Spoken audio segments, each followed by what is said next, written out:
right, pre-algebra, here we go. Second to the last lesson of your year. This is two-step equations. So we're going to really kind of talk about what is happening to the variable when we are solving for x, and we're going to figure out what number can we replace with x to make the sentence true. So I got to remember how I did this. I did it this way.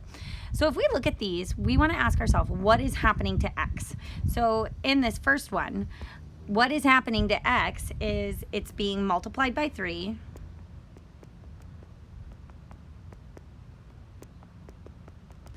And then 9 is added.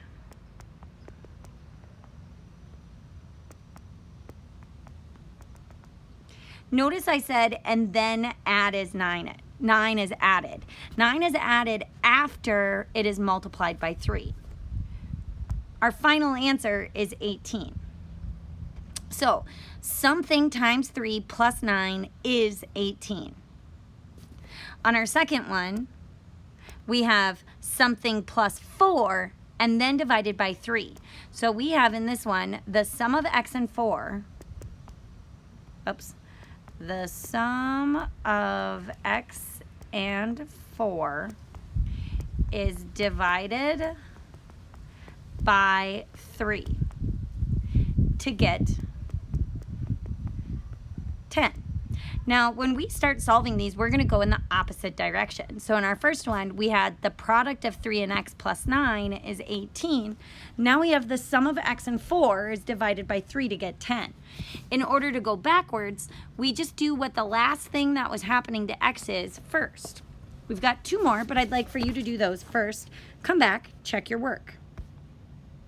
I'm sorry, we have 1 more. Come back, check your work. I got x divided by 5, then subtract 7 is 1. So the first thing that I would do to undo this equation is add 7. Let's practice some of these. Ooh, I don't know why those moved, so we're just going to erase them. Let's see. Delete. Delete. Okay, so we're going to determine what's being done to x. Then we're going to use the inverse of operation to undo the last operation listed first. So what's happening to x? What's happening to x is the product of 6 and x. It's being multiplied by 6. So the product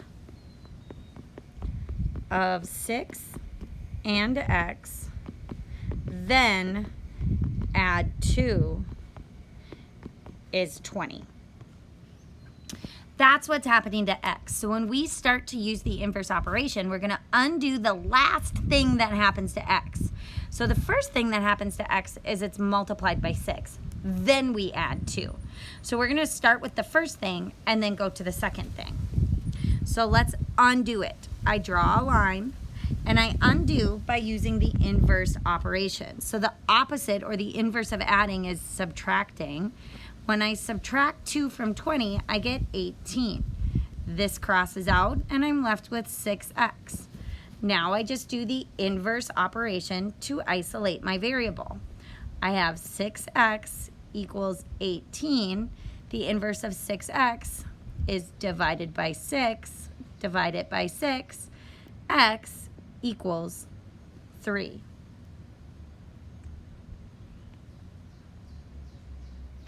Let's do another one. Let's get rid of, well, we'll just edit it.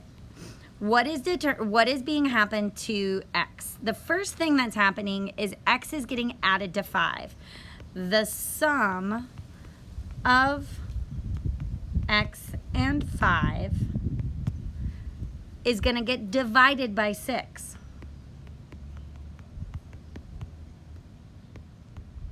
That equals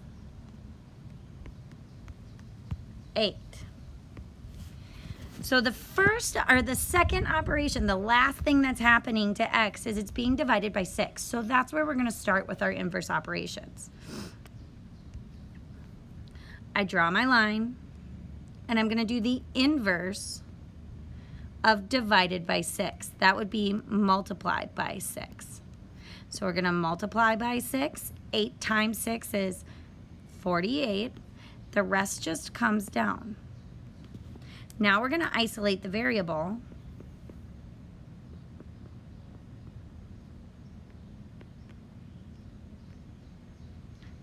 to solve for x. The inverse of plus 5 is subtract 5. So we get x equals 43.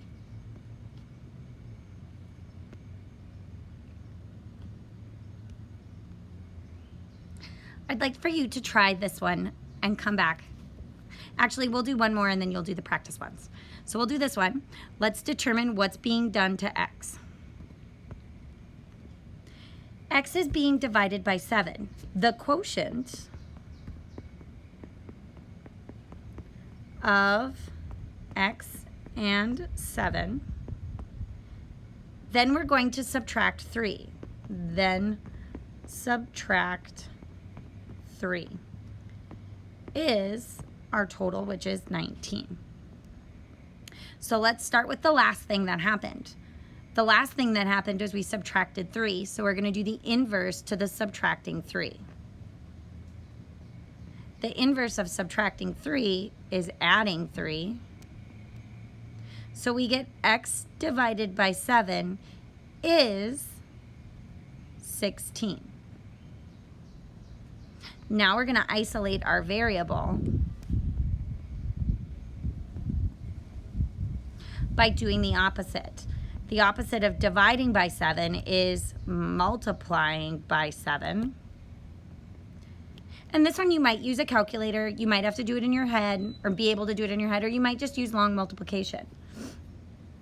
I know that 7 times 10 is 70, and 7 times 6 is 42.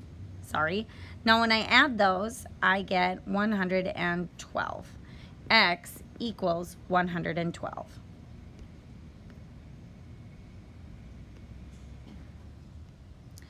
I'd like for you to go ahead and try this one on your own. Come back and check your work. I noticed that 3 was being multiplied by x, then we were subtracting 5. So the first thing I took away was the adding 5. I did the opposite of subtracting 5 to get the adding 5. After I added 5, 25 plus 5 is 30. Then I divided by 3 to get 10 equals x. If you didn't get that, make sure you pause and look through my work. If you did, let's move on. Go ahead and pause it and come back and check your work. I noticed that the quotient of x and 8, then add 9 is 22. So first I subtracted 9, then I multiplied by 8.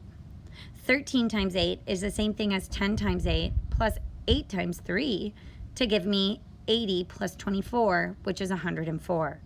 X equals 104. Go ahead, pause it, and try this one. For this one, I saw that x was being added to 4. That sum was divided by 3. The whole problem equaled 4. So I started with divided by 3. The inverse of divided by 3 is times 3. 4 times 3 is 12. I was then left with 4 plus x equals 12. So then I subtracted the 4 from both sides and got x equals 8. That's it. You don't have any more Pearson Realize. You do have a worksheet, so make sure you try your best and upload your best answers. You may use a calculator. Have a great day.